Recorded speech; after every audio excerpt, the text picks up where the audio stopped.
All right, we are live. All right. Hello, hello, hello. Tina from Daytona, Ohio. Thank you for joining and chiming on in.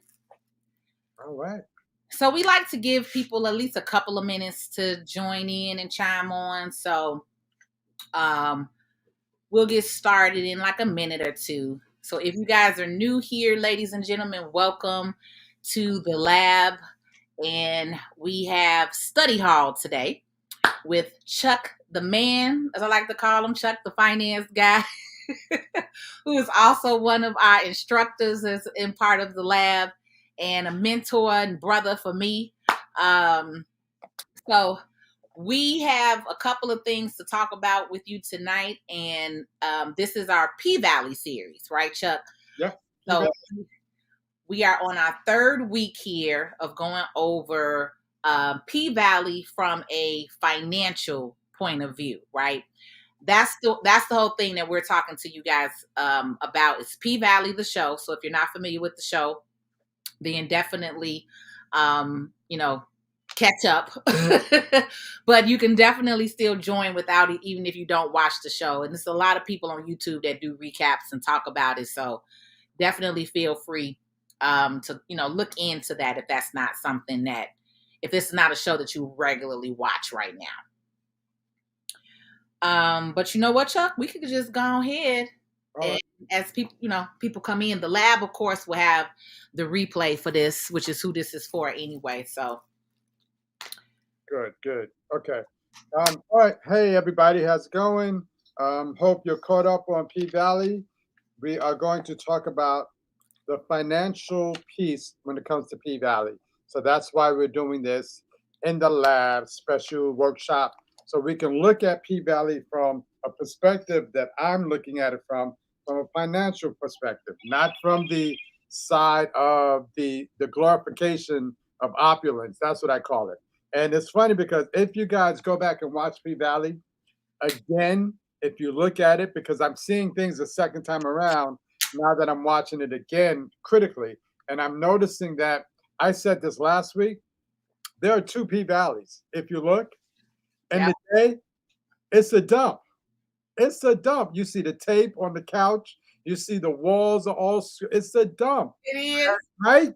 It's like an opulent place, like total turnaround. So there's two people, and that's funny because it's like, okay, well, what's going on here? I don't know if the creators are doing that on purpose or what, but I noticed that, and it's strange how you're looking at that and the small little details that come. So we're gonna kick off from where I left off last time. Let me look at my notes. Where Eloise explained to Clifford what was going to happen. Eloise was she was the assistant to the mayor. It turns out that Eloise used to be a stripper. She was one of the first strippers that actually worked for Uncle Clifford. She came to Uncle Clifford and told him what was going on in those meetings when nobody else was around, because she was in the room and she was smart enough and wise enough to listen and hear. So she explained that what was really going on. So now we're going to jump back to that was the season 1. So we're going to move to. And I recently watched that episode too, because I ended up rewatching season 1 with my mom. Got it. Right. Her hearing us talk about it last week on vacation intrigued us. So she was like, I was like, well, I got to watch it because Chuck been giving me all these gems and I don't remember. So we ended up watching season 1 last week before we came back from Florida. Got it. Good. So now, okay, so we got it. So all right, so let's move on. So we all know what happened. So we're gonna go real quick. The brothers signed off. The 3 brothers, the 2 brothers, and I don't want to I don't want to call the bastard sign, but the half brother. There's 3 brothers, the half brother. Half brother, right. We don't want to call him a bastard. They had it, but I didn't want to say it. But they have a $6 million deal for their land, right? So what happened was that deal fell through, but what they got quote unquote a better deal. They got a deal that is 1% off the net of the profits of the casino. That's a better deal than $6 million, because understand what we're looking at is $6 million. That's the one-time deal divided by 3, blah, blah, blah. But the deal that they got was a much better deal to me because it's 1% off the net of the profits, lifetime profits of the casino. Yeah, that's way better. We're talking about generational wealth right here. So that's They're leasing it to them for 15 grand a month too, right? Is that what I saw? what's that? Wasn't it a part in season 1 where when Andre got on the phone and said that they want to lease the property for $15,000 a month, right, instead of selling the land? Got it. Right. Okay. Got it. Which is understandable. Now, again, let's go back to the very beginning. Why are we here? We're here to talk about life and business. We're talking about business. We're looking at these situations, and we're looking at and understanding the value of what we're looking at as opposed to the opulent part. So what lessons can we learn from what's going on in these small scenes that are like, wait a minute, did that just happen? So now they signed off. Now remember, at the beginning, a couple of episodes before, they were going to kill the brother because they wanted him to sign it. He wouldn't sign it. They were going to kill him. Now remember, all of this is coming into play. So now they got the deal. They signed off. But the only thing that's holding the casino back now was the pink, the sale of the pink. And remember, it's not about the pink. It's about the land.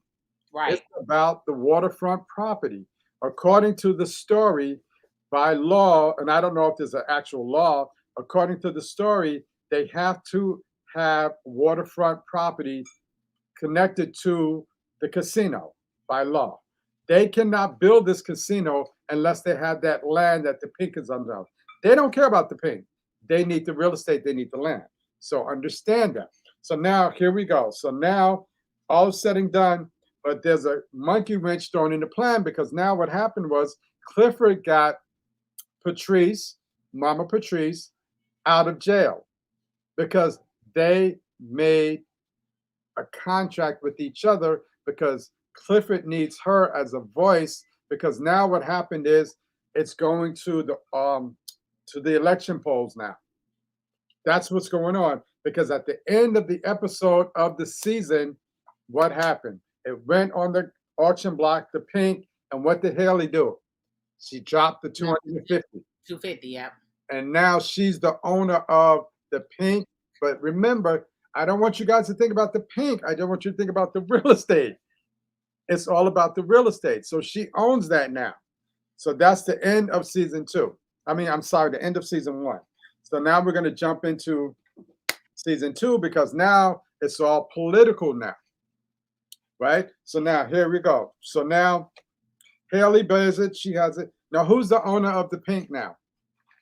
Patrice? Who's the owner? The owner is Haley. Haley or Autumn Night, as we want to call her. Haley, Autumn Night, but there's another something Savage. She has 3 names. Something Savage. She does. Lakeisha Savage is the one who owns. There you go, Lakeisha. So Lakeisha Savage.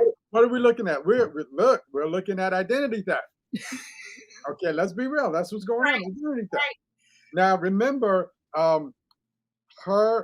Lakeisha, Haley, and Mercedes were doing the money withdrawal. Now that's done because Mercedes has her $10,000 that she was going to get. She has it now, but she's still trying to get her place, and that's going to come up in a second. So now they're coming out of Corona. Season 2 comes in, right? The battle that's going on now is, again, who is going to get that real estate? And also the battle internally is, we're talking life and business, is with Haley and Uncle Clifford. Here's what's going on. Haley is the owner. Haley's the boss. But Uncle Clifford does not acknowledge that. Right. So now we're talking about a power struggle. So now we're talking about, in understanding life and business, if you are the boss, you have to make it crystal clear and know, and everyone needs to know where the chain of command is and who gets the final say. There's a lot of confusion in the first couple of episodes because they're looking for Uncle Clifford for advice, but Haley keeps jumping in, rightfully so. Because she is the boss. Right.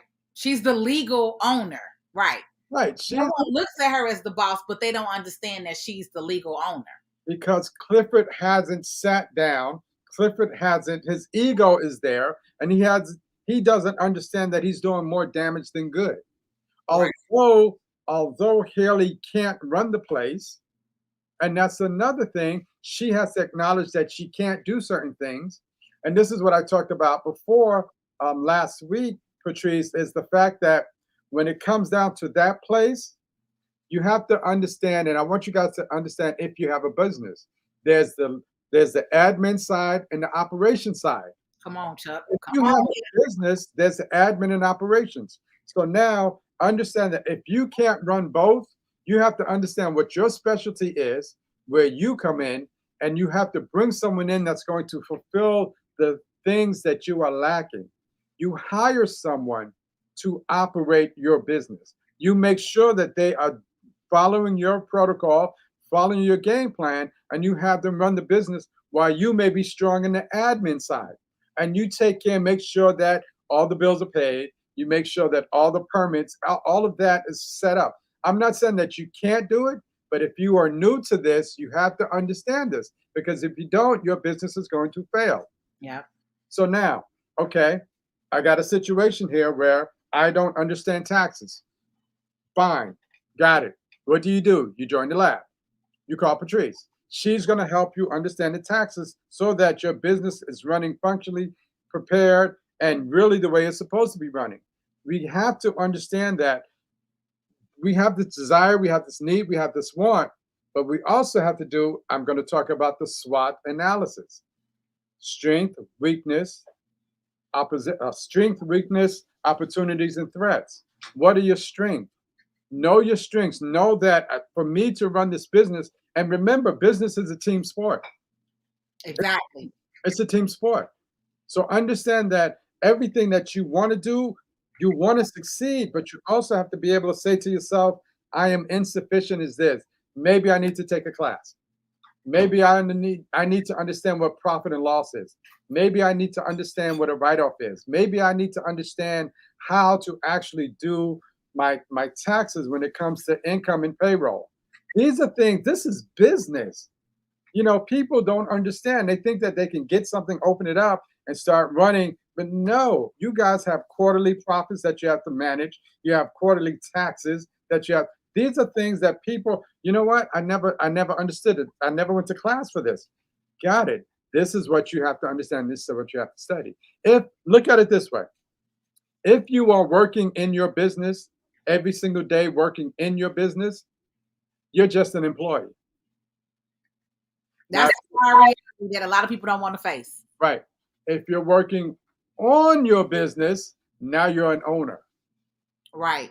You got it? So I Yeah. want you guys to understand that. If you're working in your business every day, you're another employee. But if you're working on your business, what that means is that you have to give up some power.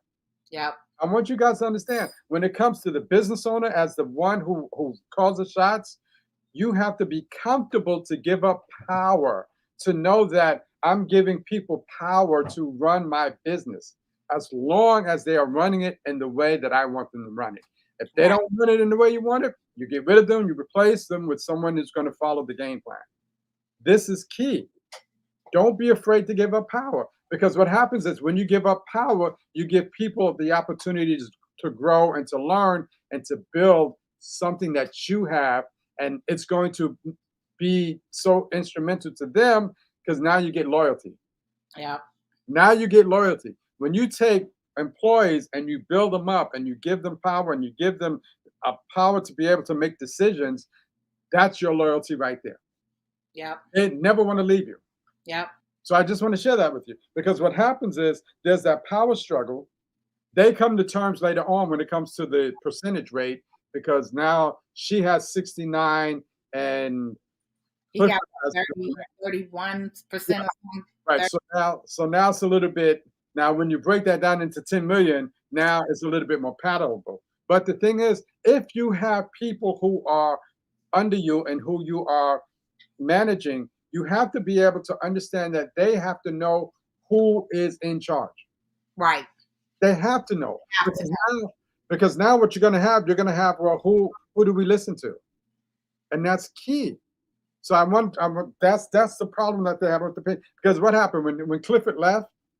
He was upset. He left. It was his birthday. And what happened? The pink damn near burned down because Haley did not know how to run the pink. Exactly. So all they had to do was get in the room, like, get together and talk and say, listen, this is what we're going to do. Now, what I say is this. Again, Clifford, you run the operations.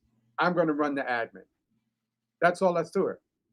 Everybody knows I'm the boss, but if I'm running the admin, if I'm Haley, Clifford, I need you to do that. You have total, I'm not going to interfere with you on that one. And that's key because now what's happening is there's the confusion.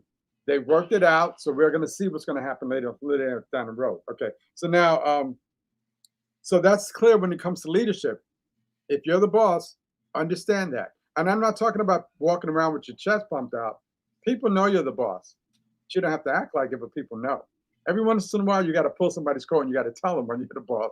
But understand that people will acknowledge and admire you because they know who's calling the shots and all that good stuff. Right. So that's key. So now, again, life and business. This is business skills. Okay. So now, power struggle. Okay. Haley and Clifford are in a meeting. Haley, Clifford, Andre, and the brother. I forget the brother's name. They're in a meeting at the Pink. Right. I can't think of his name either. It's on the tip of my tongue, but okay. Listen to Haley. And I have a total listen to Haley. Haley broke it down about supply and demand, need and desire. When she talked about the value of the real estate of the Pink, when she explained to them about the need and the desire, this community, this place needs and desires this casino. Got it? So in the process of a needing and desire, it drives the price up. Supply and demand. Remember, the only thing that's holding back the process of them actually building this casino is the Pink. Haley is the one that's holding it up. She wants $10 million. She knows she can get $10 million. And another thing I learned is this. Haley was a corporate accountant because in the room, when she was in the room with the ex-boyfriend, the one that got killed, he said that. He said that she was a corporate accountant. So now I was ready to ask you, what scene did you see that she was a corporate accountant? It was in season 1 when the guy came, the ex-boyfriend. We'll do Q&A at the end, you guys, for anybody that's making comments. We just gonna get the part out. And they were in the room. And he was like, "Where's my money?" Okay. It's the season 1. And he says that she was a corporate accountant. This is how she knows what she knows. Mm-hmm. This is how she knows what to do. This is how she knows about shell companies. This is how she knows all of that. But there's a scene that's amazing because right before the funeral, the mayor's funeral, Andre wasn't going to go. And it's raining, and there's a scene where he's standing outside, and she walks up, and there's this red light. Yeah. There's this red light, and it's like, is that the devil? So she's this temptress. You got to see it. She has the red hair, the red light, and it's like, wait, it's like she's the temptress. But I didn't think about it like that. Well, okay, but Haley, I'm telling you, she's devious. You got to look at what she's doing. She's so devious, and I'm like, this chick, but she understands. This is what it's all about. I'm doing what I have to do to get paid. She doesn't care about the Pink. She doesn't care about the real estate. All she's caring about is this $10 million payout. So she can make sure she can recoup her investment and she can get a little bit money. She can disappear. Because remember, she was like, you can tear it down. And build it back in another area. She sure did say that. So she doesn't care. She's a corporate raider. And I respect her for that. I understand that.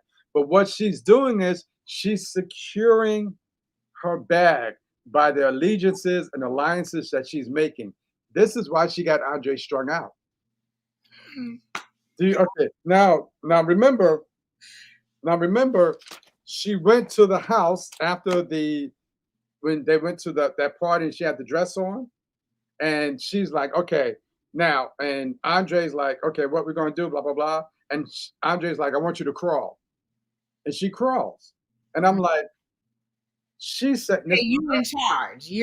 You're in charge. She knows that he gave her pretty much the way to be able to get the, because he was like, no, I'll let you win. You didn't just win that. I let you win. She's like, oh, I know.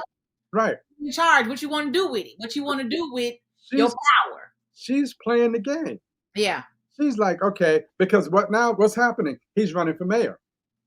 Right. Which is now a way for her to still be in the room. You got it? So all of this stuff is going on. So now what we also have to look at is Uncle Tydell. There was a scene that I don't know what happened, but Uncle Ty with the water. And I got to look at that because something's going on there. Uncle Tydell, people were tapped into the house with the water hoses. And right. Because they couldn't pay. Remember the guy said, yeah, he lets us do that when we get behind.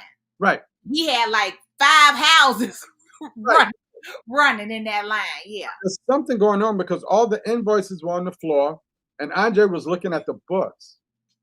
But I don't know what's going on. I'm going to have to take a look at that because it happened too fast. I'm like, what's going on here? And I don't know if Uncle Tydell was washing money.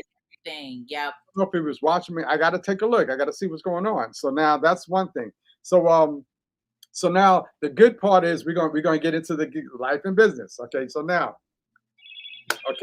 what did Mercedes do? Mercedes called up Coach.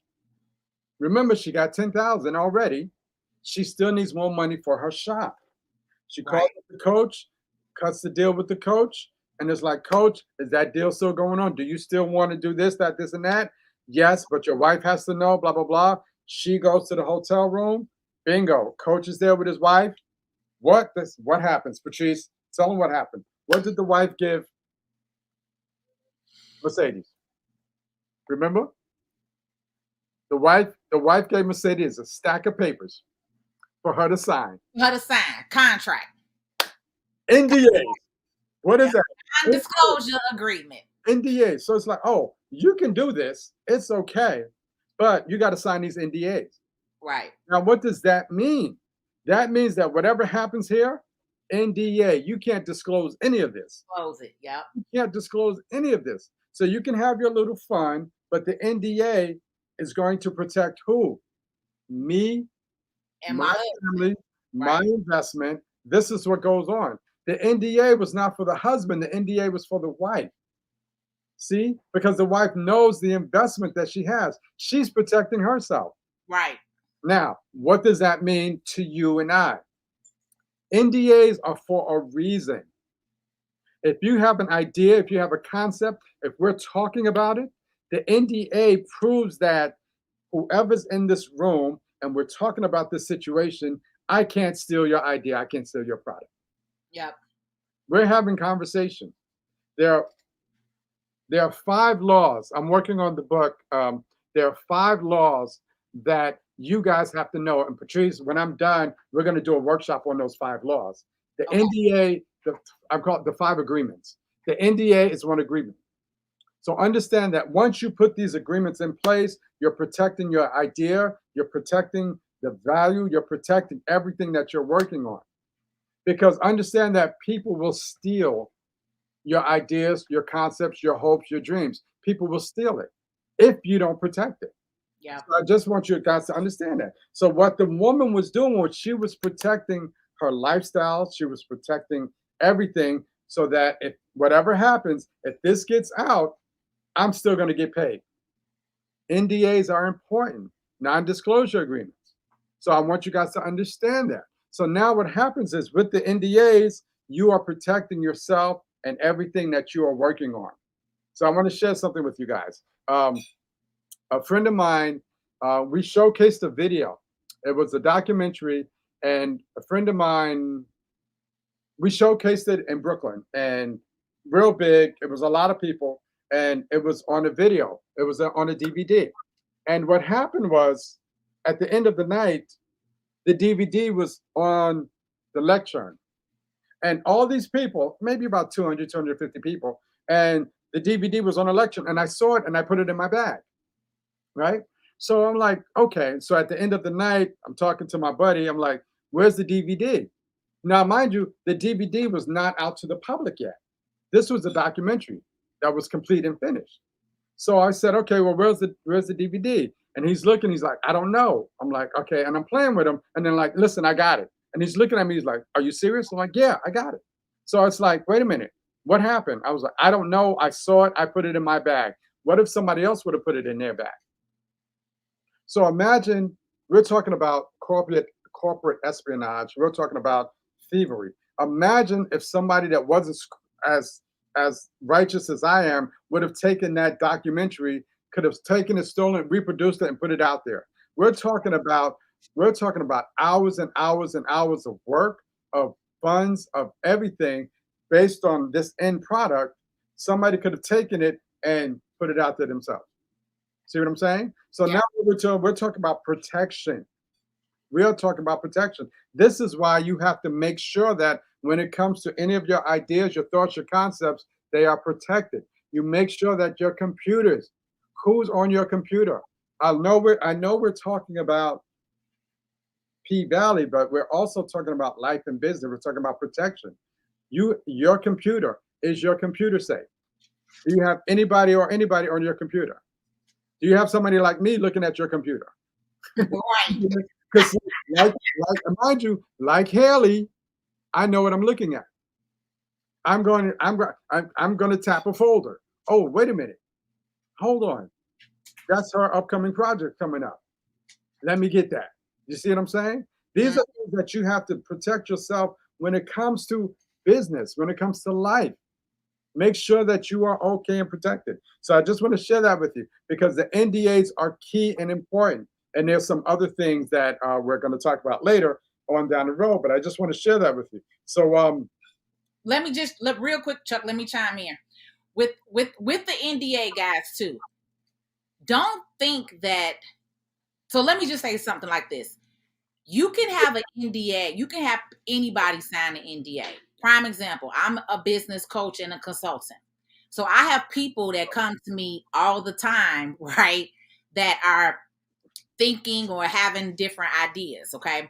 Now, usually they are not asking me to sign an NDA, right? But with certain clients, the two clients that I met with in Florida, before I flew down there, they made me sign an NDA to even discuss me coming in and working with them, right? On the financial services side, because just like Chuck said, they are working on a special project, an idea that is being put out here that nobody else is doing. So if I'm getting access to the room, I had to agree to sign an NDA before I even could come and sit down and have a meeting with them. You being wherever you are in life, right? Even if you're a startup business owner, if you're entry level, if you're intermediate, if you're experienced, it doesn't matter. If you have a specific idea, as long as you have that contract, you can have anybody sign it. If I want to talk to Chuck about something, I can say, "Hey, Chuck, I want you to sign this NDA first before we go over this," right? right. So this is something that a lot of people really don't really understand that they could really do right now. A lot of people think that you gotta, have these big things. And when you guys are sitting down and you talking to companies and lawyers, you can ask them to do the same thing because it's your idea. And so, like he said, you don't want people to just be able to go out here and steal your idea, but you're still having these different conversations with different professionals. So that's it. Right, got it. There's also something called a non-compete agreement. That's another one of the agreements. There are 5 agreements. A non-compete agreement. There's the non-compete agreement means that if Patrice and I are talking, she has her ideas, we sign the non-compete. That means I can't compete with her project. Yep. I have contact people sign that. Yeah, I can't take her project and I can't compete with her. All of these are again, when we talk about the 4 pillars of wealth, the first one is pay yourself first. Second one is live within your means. Number 3 is protect yourself. Number 4 is send your money out to grow. These are things that you'd have to do to protect yourself, even at the earliest stages, because you want to make sure that your ideas, your concepts, everything that you're doing is going to be safe from unscrupulous people. Yep. That's key. Okay. Now, Pastor, they had a pastor's dinner. Pastor Patrice said something so profound about the casino because she doesn't want the casino coming in, right? Right. Here's the funny thing. Here's the funny thing about the whole place. Chuckalisa is poor as dirt. Why doesn't she want the casino coming in? Because understand that if the casino comes in, it's going to drive revenue into the community. It's going to be able to hire people in the community. Yeah, create But, jobs. but what's scary about the community is this. If you rise the value of the community, are you rising the employment status? Are you rising the payroll status of the employees to live in that community? No, they never do. Right. So this is key. This is what you got to look at, because this is what happened in New Jersey when it comes to Trump, when he built New Jersey, when all of those casinos came up and they promised people employment and they also promised certain things, and those people, their property values went up, right? And what happens when your property value goes up? What goes up? Your taxes go up. They could not equitably maintain their homes because the values went up. This is what she's talking about. And it's key because she says this is what's going to happen. They're going to say we can't work there because we can't count. She says that. And it's real quick. And what's going to happen is they're going to say that revenue is going to go into the schools, but that's not true because revenue is going to be funneled for a golf course. Yep. Yep. It never goes to the school in the community. It never goes to the school. And you want to know why? I don't know why, but I'm going to tell you something. When lotteries first came out, what did they tell you? A lot of that money is going to go to the school district. That's not true. It hasn't happened. Yep. So all of this, you have to understand that it's all a game. So how do you play this game? This is what you have to look at. So what we have to do is we have to protect ourselves, and we have to make sure that whatever is being put down, you guys, it's amazing, because the things that are going on and the things that what we do is we look at things that are not being shown. Yeah. We make it aware. We make it aware for you guys to look at what just happened, look at what's going on. Now ask the question. See, they don't want a brother like me in the room. They don't want a sister like Patrice in the room. Because see, we know what's going on. And when we see it, we question it. And then they're like, well, we don't want you in the room. Okay, fine. Okay, Yeah. now you know what? And now, that's when the payoff comes. How much do you want? No, I don't want anything. I just don't want my people jerked like you're about to do now. Right. That's key. So now, so that's what's going on. So so far in season 2, they're not really getting into too much the business like they did in season 1, because they're getting into the personal lifestyles of Everybody. Yeah. the body. But there's still some key issues that we can pull out that are happening, and they're happening quick. Because what's happening now is you find out that the 2 brothers are broke. Right. They're broke, but the 3rd brother has money because he's backing Andre now to run for mayor. Watch Haley. Haley is doing some things, and she's very deceptive, and she's getting the comfort, she's getting the backing of key players because she wants her $10 million. And she's going to have to split that with Uncle Clifford. But yes, so this is what's going on. So these are the things that's going to happen. So we have, I think, 2 more episodes, maybe 3 more episodes coming up. And we already on what, episode 7 or 8? 8. I think 8 just was this past weekend. I think that was 8. Yeah. So, but what's deep is Haley walks into the hair salon, and she meets the lady, and the lady's telling her, listen, I'm giving you 5. Okay. Haley wants 10. Haley wants 10. And she's like, listen, you better move on this or what you're going to do, because there's going to come a time when that deal is not going to be on the table and the referendum is going to pass. So she's telling Haley that I can wait for the next vote. Can you wait for the next vote? Right. So we're talking about time sensitive issues here. So I want to see what Haley's going to do and how she's going to get out of this one, because it's going to be a big mess. Because did you see how they're trying to buy off Patrice, and they gave her the $10,000 donation, and he told her it's more where that came from if she decides to back out. Right. So we have to see what's going to happen with that, and that's going to be an issue. That's going to be real cool to see. That's going to be real cool. So I'm keeping my eye on that. So so that's we're caught up. We're kind of caught up with PValley when it comes to the business aspect part of it. Again, there's some small points that I didn't talk about that are in there that you guys have to take a look at and understand that if one of the key questions is this: if I were Uncle Clifford, what would I do? You have to ask yourself that. If I were in that position, if my business was in that position, what would I do? Right, because that's the reality. Yeah, and also, how would I prevent myself from getting into that type of position? That's the key takeaway. Bingo. That's what we want people to pay attention to, Chuck, and that's what you said. Uncle Clifford had the keys in so many ways, right? But that $50,000 debt or tax lien, yes, affected him, and now all of this is the domino effect of that. Yes. And so this is what you've been saying the last 3 weeks is, how can you not be Uncle Clifford? Got it. Right? Got it. That's just the whole thing is once you obtain or you get property from family that's been passed down and you have it, you have to figure out ways to keep it and maintain it and manage it, like he said.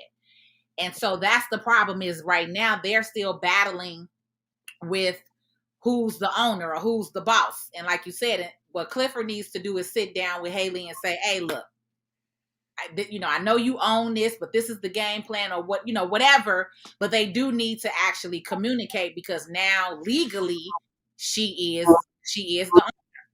She can fire. She can get rid of Clifford. Yeah, she really can if she really wanted to be that nasty. Right. But she can't because she can't run the place.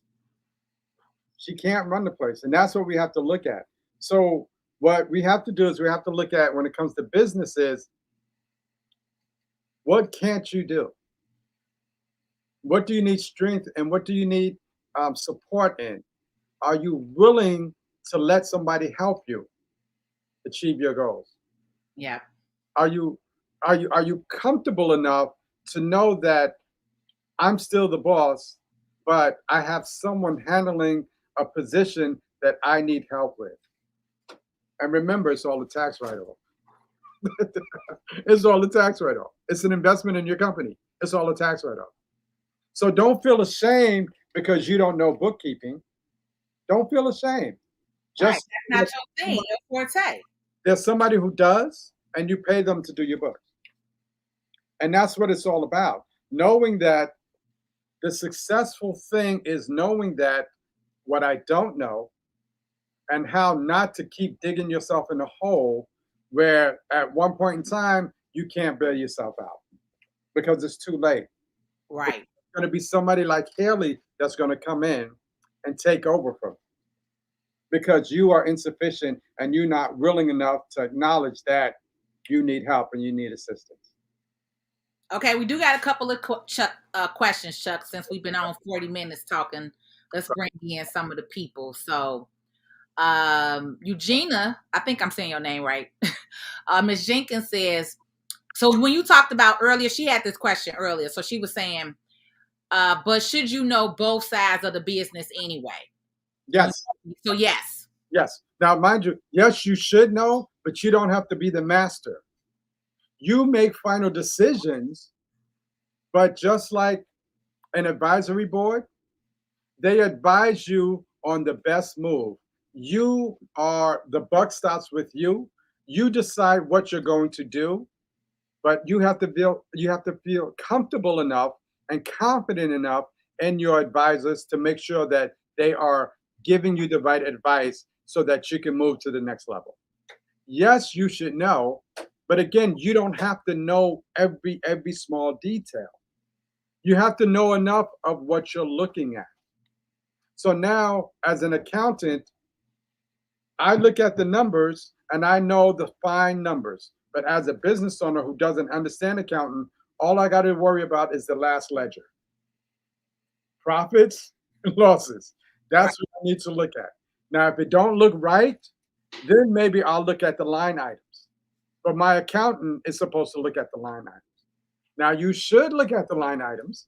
You got it? Because you want to make sure that there's nothing hidden. You want to make sure there's nothing hidden to make sure that you're protecting yourself. Because if you think about Mike Tyson, do you guys know that he was paying $300 for somebody to wash towels? You guys, I don't know if you guys know that. No, I Yeah, didn't. Don King was robbing everybody. But again, these are the line items that you have to take a look at. You get someone that you trust. You can get a third party to look at the books to make sure that it's on the up and up and it's all legit. Yep. Got And it? QuickBooks, Blue Jay words, you said you want to learn bookkeeping. You can look at QuickBooks. QuickBooks also has a free program that you can do, and you can learn QuickBooks, and they'll give you an actual certificate at the end of it. And then, like, if that's something like I tell people who want to get into bookkeeping, that's a great way to learn the whole bookkeeping system, and then start your business from there. Um, if you wanted to get into that, but and then also Blue Jay, you also said I also thought you had to have a big presence in order to have an NDA. So Chuck and I cleared that up for you. No, you don't have to have a presence at all. You don't have to have a business. If you want to talk to somebody about an idea, Right. you can say, I need you to sign this NDA. You don't have to be a business. You don't have to be some big conglomerate. If you have an idea in your head as an individual human being and you want to sit down and talk to somebody else about it, and you want to make sure that it's not going to be stolen or taken away from you, then as a person, right? Yes, you have the right to have an NDA. So So it's just getting the contract. let me touch on that. Um, I have a family recipe. My grandmother handed that. Her grandmother handed it to her. Grandma handed it down to me. It's a recipe that everybody loves. Cookies. So now I need to learn how to produce these cookies on a mass scale. I need to bring someone in and I need to show them the process that I do. But before I show you the process, you're going to sign the NDA because I got to show you the ingredients of what this cookie is made from. I got to show you the process, how I make these cookies. So now we're going to do an NDA. We're going to do a non compete. We're going to do a non circumvent. That's another agreement. You got it? These are agreements. So now what's happening is I'm showing you this, but I'm protecting everything that I've done because you can do this, you can learn from it, you can take it, and then you can duplicate it on your own. But with this, the NDAs, the non-circumvent, the non-compete, I'm protecting myself. Exactly. That answers your question. It can be for anything. Yes. Wise Murder says, I'm here, Chuck. My brother, my brother, my brother. Thank you, Wise. Thank you very much. I ran into him today. I've known this brother for, I say, about 10 years, and I ran into him today. So thank you, brother. Yes. Okay, we got another question from Designs by, is it Shakia? Am I saying your name right? Yeah. She says, what happens if you have no money and they sue you?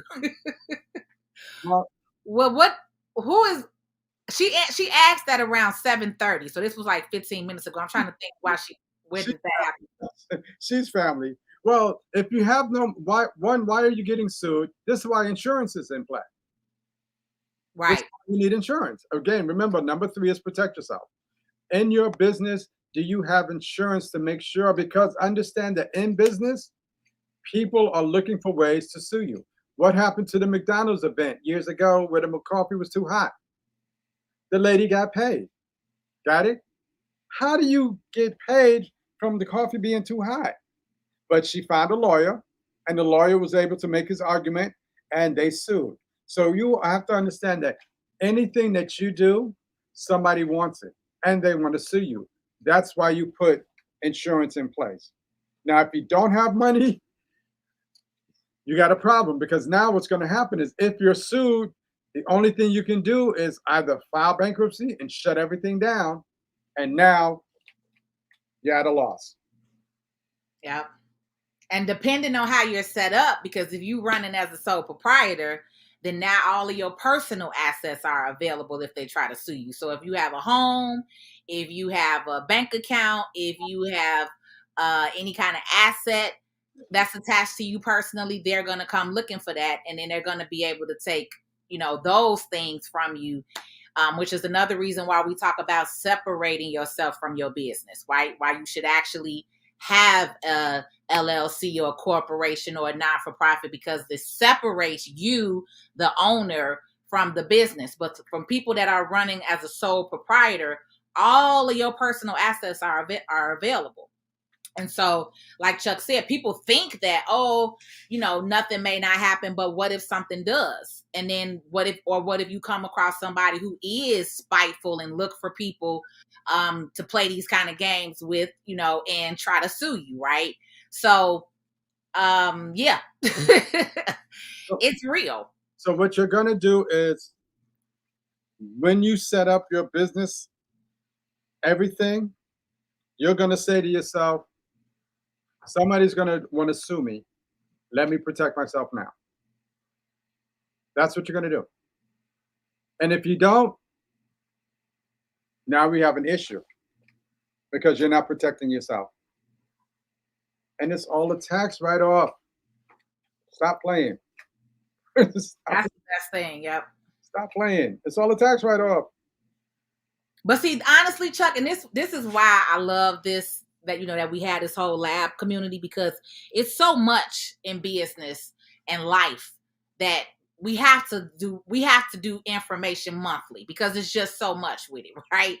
But like one of the things that you just said with the tax write-offs, like that's, to me, one of the biggest things that people fear when they come to my office is, I made a little bit of money, but I don't want to pay no taxes, right? We got to get out of that mindset of thinking, because the biggest benefit for you having that business, right, and when you actually do file your paperwork and things like that, is the tax write-offs, right?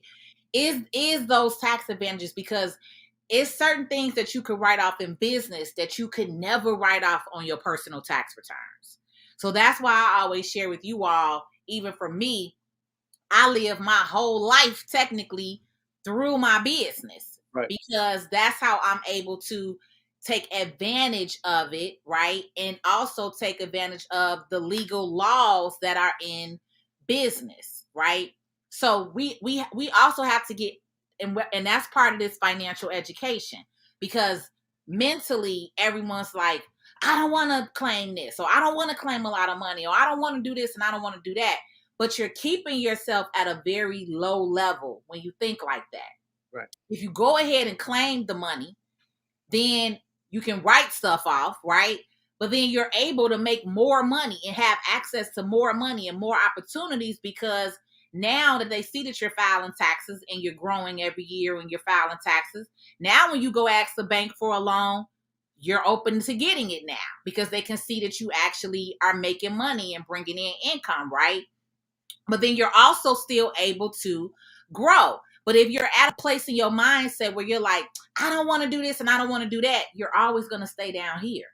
You're never going to be able to grow and climb and scale, because you're limiting your mindset and your income. And so that's really what we want to share and change on here, is like, and I had to go through that. Me personally, I had to go through that. I had to come to that realization, like, I have to claim income. And I also had to come to a realization that in order for me to grow and go from solo to squad, that's another program that we have within the lab for you all, is when you're ready to get out of that self-employed, right, or employee, where you're working in the business, like Chuck said, to where you're actually running and managing a business, when you're able to hire an assistant, hire a virtual assistant, or hire staff where people can take on those responsibilities. I had to do that. I had to talk to myself and say, okay, it's time to release release some of this power, right? It's time to start allowing people to come in again and opening up and trusting a little bit, and, give them a little bit, see what they do with it. But it's helped me. I've actually been able to grow and make more money from my business because now I have help. I'm not doing everything. I can go out of town for 30 days and my business is still running, right? My phones are still being answered. My emails are still being responded to. So that's the difference. But if you're always going to stay in this low level, low vibrating thinking, you're not going to grow. I'm gonna give you guys a Oh, we got two more questions too. I'm gonna give you guys a quick real quick, because I want you guys to understand this. Part of the issue that we have and that we're always worried about is money exchange. I'm going to tell you guys something, and I want you guys to heed and listen to what I'm saying. Do not commingle your personal and your business. Do not commingle. So here's what I'm going to tell you guys. This is an important lesson in life and business. Back to the lab. What you're going to do is you're going to have a separate account for your personal, and you're going to have the account for your business. If you have to take money out of your personal account and add it to your business, you make sure that you create a contract where you're loaning the money that you're taking from your personal and putting it into the business. You are creating a loan. That is totally legal. So now on the records, you loaned money to your business. Now you've taken money out of your account, you've loaned money, and you put money in the account. So now what happens is if there's an audit, it shows that you legally did this and this is okay, this is correct. Because what happens is people buy things for their business off their personal account. Don't do that. I'm just letting you guys know this is how it's done. Yeah. So, well, you know what? I took 200. Blah. No, did you? Where's the paperwork that says that there was this transaction? See, now what happens is when you get audited, they're going to be like, we see money coming in. Where's it coming from? Oh, it came over here. Okay, well, where's the documentation that this is a loan? There's not. So now what they're going to do is, oh, this is commingled. Oh, now we have access to your personal account. I want you guys to understand that. Yeah. That's how it's done. Very good point. Very good point. That's the $1 million lesson that you guys. But you know what's going to happen, Patrice? Somebody's going to do it, and they're going to call you, and they're going to be like, "Weren't you on the call? Didn't Chuck tell you guys what to do?" Mm-hmm. Listen, got it. All right, you got two more questions, right? Yeah. So, Designs by Shakia said. So pretty much she was rephrasing her question, which was saying if you have no money and you go against the NDA agreement. So pretty much whatever is in that NDA agreement, that's going to be on you because again, you signed that agreement. So everybody's contract is different. So don't go against that agreement. I mean, that's the whole point of signing that agreement. So if you go against that, then whatever is in that agreement, you're going to have to deal with that. Even if you have no money, people do it all the time. They still sue you to put a lien on your credit or, a lawsuit on you, or they'll try to do it civilly. Even if you don't necessarily have the money, you'll have to still, take those repercussions because you knowingly disclose this information when you sign the contract. That's the whole point of signing the contract. So what you don't do is you don't disclose the information. Because that's the whole point of the contract. That's what I'm saying. You can't sign a contract and then go and tell everybody. You wasting time. Like, that's the whole point of an NDA. So if somebody comes to you with that, that also lets you know that this person is serious. So even if you have no money, this is somebody that's serious about their business. They don't care. That's why I said, if you playing games, don't own your house, don't own your car, because they'll come for everything that you have, because now you just went against this contract. So I would say, if you somebody who can't be quiet, don't just tell the person, don't talk to me about your business. Get excited. Oh my gosh, you know what? I just remember, like, oh my gosh, yeah. One more question, I think. Okay, this my TikToker, Chaplain Dennis. So she says, so is it better to have an LLC even if it's only yourself? Yes. Now, okay. Let's look at it this way. Do you have a hobby or do you have a business? Right.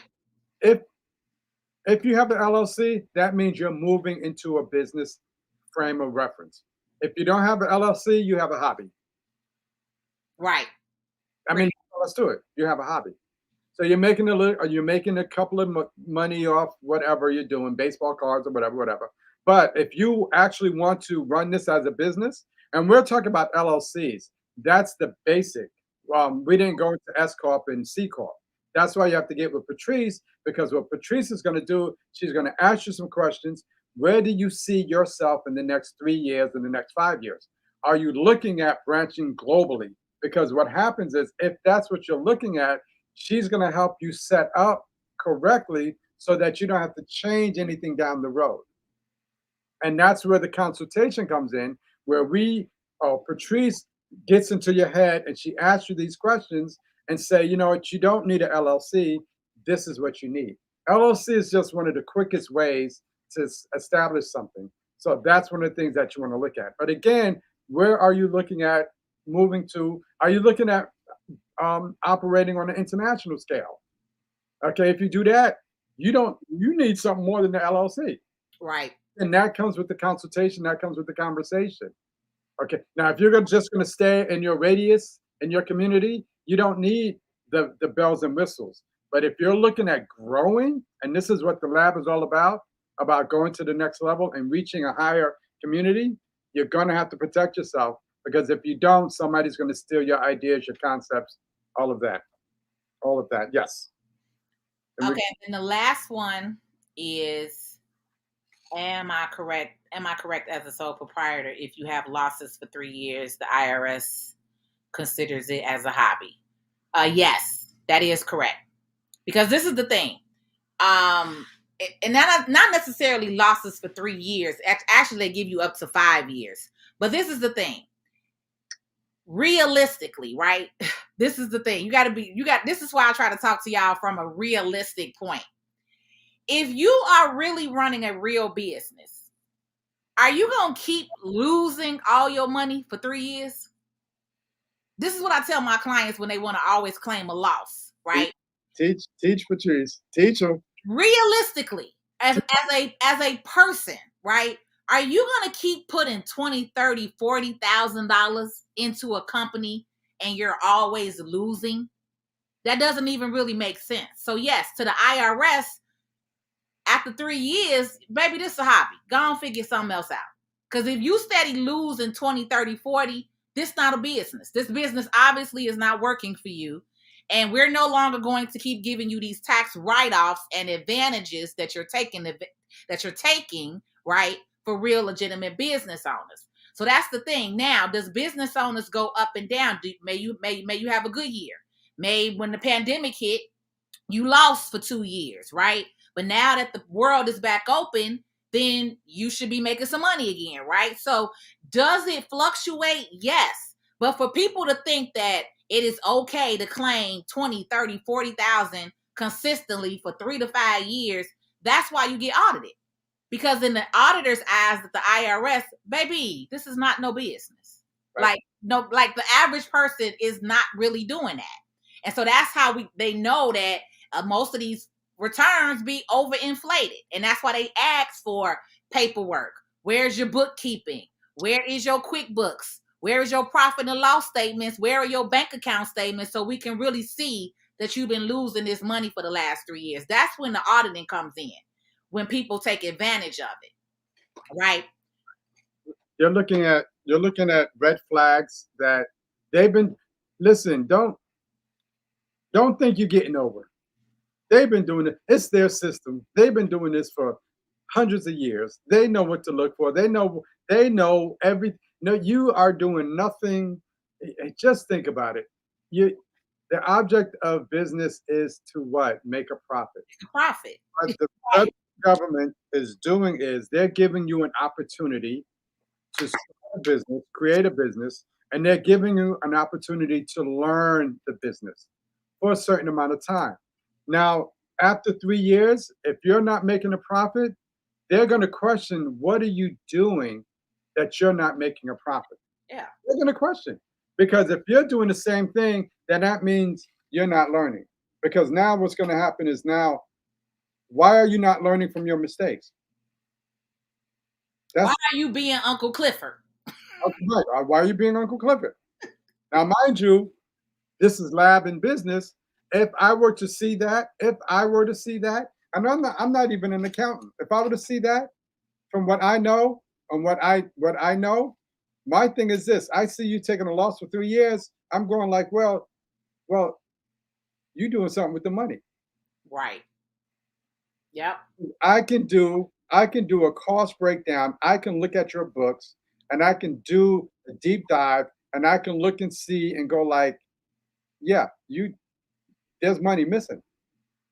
And this is what they do. That's exactly what they do. So because when they audit you, that's what they ask for. They want the books. They want to see your bank statements. They want to see your QuickBooks. They want to see the books. They want to see the paper trail. That's why we call it a paper trail. Yes. That's all they want to see. That's why we say, if you want to stay side hustling, it's nothing wrong with that. Stay side hustling, right? Stay selling your little cakes on the side. But for the people that want to claim to be businesses and business owners, this is a totally different ball game.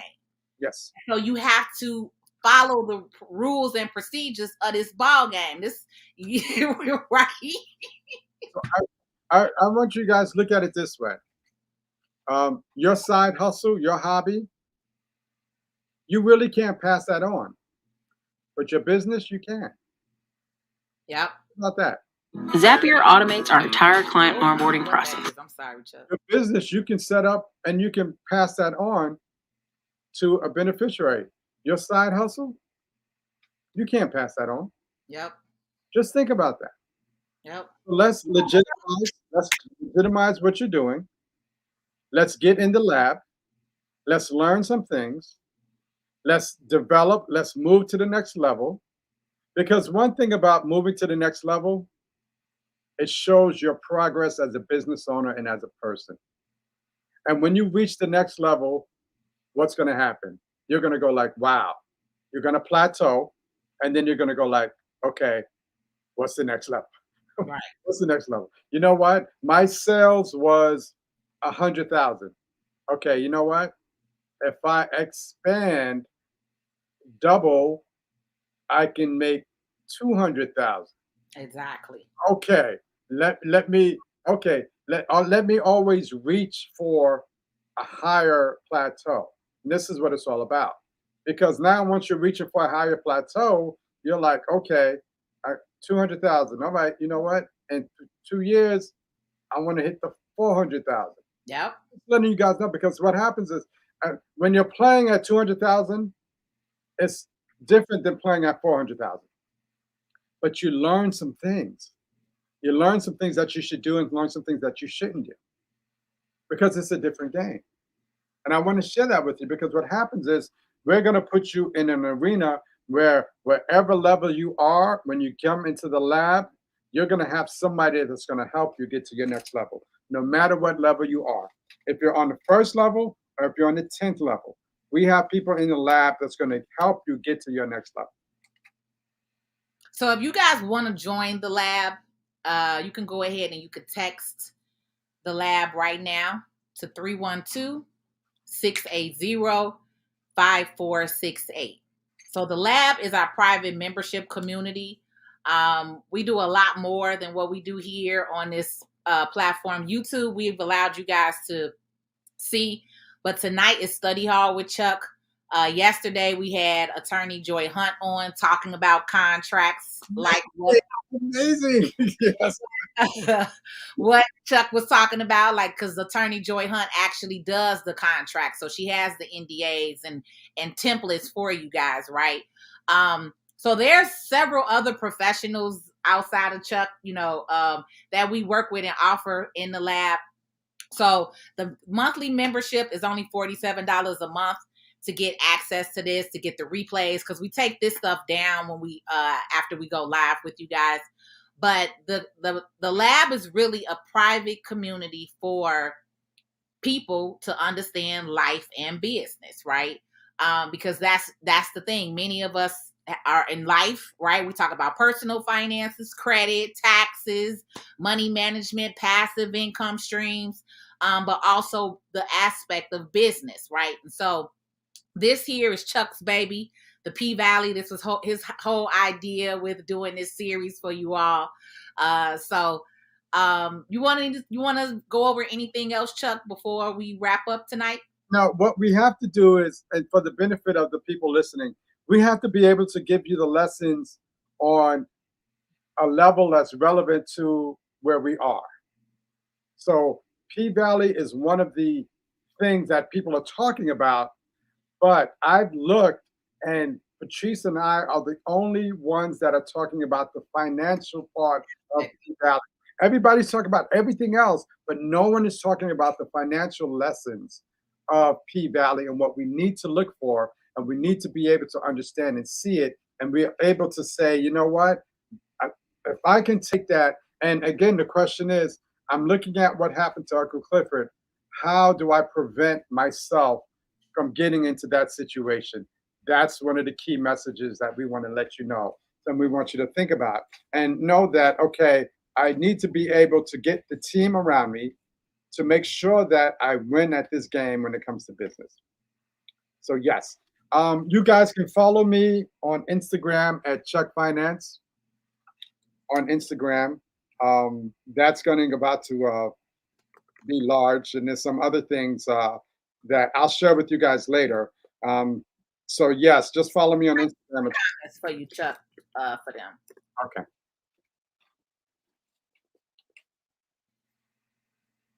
Yeah, we definitely are changing the game, Blue Jay, because we know that nobody is talking about it from a financial side, and that's the problem, right? So many people are so focused on the gossiping, right? The stripping, the gay scenes, right? All of the stuff that everybody's into the the celebrity, the social media kind of gossip, and that's what we're talking about. It's taking people don't pay attention to finances and money, right? And especially a lot of people of color who look like us, right? And so this is why, another reason why we're on here having these kind of conversations, because everybody could talk about the social media side of it, right? The glitz and the glamour and the show part side of it, right? But financially is where the real content is. And that's what Chuck was saying, is those little few scenes, that 1 minute, that 15 seconds where they drop it and you miss it because you're paying attention to the gay scene versus what happened 15 seconds before that, right? And so that's the whole point of him even bringing this up. And I loved it. I was like, all right, Chuck, let's roll. Because that was a great idea. Got it. Cool. You guys need to you guys need to see The Banker. That's another movie you guys need to watch. You guys need to watch something called The Laundromat. These are all things that you guys need to watch. You guys need to watch The Founder, Ray Kroc, McDonald's. Look at what he did. He stole that McDonald's from the McDonald's brothers. You guys need to see this. It's all about protecting your baby, your dream, your business, your ideas, your concepts, all of that. there are lessons out there that you have to learn. And I'd rather learn them from somebody else making a mistake than from me making a mistake. Seriously. And that all comes down into protecting yourself, getting around the right people, doing all the things that you have to do to make sure that, okay, I'm doing what I'm supposed to be doing. Got it? Any other questions, Patrice? Nope. It looks like we don't have any other questions down here. So I put all of our contact information in the comments. Yep. No other questions. Good. I hope everybody got some juicy nuggets and juicy information from Sister Patrice and myself. And I want you guys to start looking at things from a financial lens. Sometimes you have to look at things twice. You look at it for the enjoyment, and then you look at it for the deep content. It's like, oh my gosh, I didn't see that the first time. Yeah. Oh, look what happened. There is so much money being dropped at the Pink. I don't think it's every night, but on the weekends when it's raining money. And my question is, where is this money coming from? Where's it coming from, and where's it going? Yeah. Strippers, the dancers, you see how they live? They broke. See the cars they drive? I'm like, where's the money going? And they walking out there with a whole bunch of money. But Haley's the only one. She watched her money, and she did what she had to do, and now she owns the Pink. So we got to learn lessons from Haley. That's all. And right. And the last thing when I rewatched the season 1, I did not pay attention how Haley poured all that liquor in the tub and put all her cash in the tub to make it the alcohol smell. And when she went to that bank and dropped that, what was like 80,000 or something in there? Yes. That's how she was able to do it. Because even though she was cleaning the money out from the guy at the Western Union every week, which is the money fraud we're talking about, that's how she cleaned her money. Was she poured all that liquor in the tub, made it look like it came from the strip club, because what's going on in the strip club, everybody knows strippers get cash. It's no way to go around that. But she made it look good, because if she would have walked in there with them clean $1,100 bills that came from the currency exchange, they would have known, baby, this ain't no stripper money. You're not getting this kind of money. The strip, but when she came in with the money smelling like alcohol and whatever else, and the bills were all wrinkled up and orange and brown, I said, baby, Haley, this is what Chuck is talking about. Haley. All it takes is one person to question the transaction. Yep. One person. And you guys have to understand that. There was a sister that she got over $1 million in credit card repair business. The bad thing about it is people have to understand is that she got in trouble not for the credit card restoration part. She got in trouble because she was doing fraudulent police reports. Yep. That's why she got it. That's why she got it. Yep. What happened was, she was sending these fraudulent police reports into the credit card companies, and somebody looked at it, and it looked like something that she saw before. And when she pulled up the other document, it was the same exact police report, but with a different name on it. So what they did was they did a deep dive research on this woman, and they went back and they looked at her reports, and sure enough, they were all fraudulent reports. So when they went to the police department, and the police department were like, those numbers are not ours. Those are numbers, that's not us. So now they got her on fraud because she was filling out the police report documents, not because she was doing credit repair. Now, mind you, they're trying to get people to come up and say that she was doing this and they willingly knew it. They're not going to come up and say that. Because she was helping them. She was a Robin Hood, but she did it the wrong way, like you said. They're not going to. If you help me clean my credit and my numbers are up, I'm not going to rat you out. But she's going to do some time because, again, she fraudulently created these documents, and that's what they're going to get her for. So I don't want people to. You brought that up, Chuck. I'm going to do a TikTok video on that. That personally happened to me. Right. I don't want the people to think that credit repair is an unscrupulous business. Right. Everything Everything has unscrupulous people doing dirty things. But I want you to understand that if it's done legally and if it's done correctly, you can fix your credit. Someone can fix your credit. But there are people out there that are doing things that we know, Patrice and I know. We can sit there and tell you the whole things that are going on. But we don't do that at all because our thing is this: we don't want it to bounce back on you. We don't want it to bounce back on us because we have a name, we have years of experience, and one person can mess up. One person can mess up everything that we've done. So we just want to put that out. I'm glad you just brought that up. I'm about to do a TikTok video on that case with that girl. Right. So you guys, I want you guys, if you're out there, hit me up on Instagrams because I'm about to drop some stuff. So guys, yeah. So we'll be back next week, Patrice. Yep. We got our last week season for the ending. Not the ending, but the last week of the series because we said we were gonna do a 4-week series. Right, 4-week series. Got it. So we got it. All right, we're good. Thank you, D. Marie. We're getting a bunch of feedback saying thank you. This was informative, great platform. I love this. Thank you. So don't worry, we'll be doing more. Listen, you guys want it? We got you. Just make sure, let us know, and we want you to get where Patrice and I are, so that when we talk, put it this way: we want you to be able to share things with us that we've missed. Right. That's what we want. You see what I'm saying? So now it's like instead of one person looking at it, we got 10 people looking at it. Did you see this? No, I didn't see that. Okay, I got to go back and look at it. Exactly. That's what we want because we want to have the conversation. And that's why we say get in the community. It's only $47. Let's roll. And it's a tax write-off. And it's a tax write-off. Got it. All right, sis. All right, Chuck. All right. Thank you. Thank you. Have a good night, everyone. Thank you. Bye.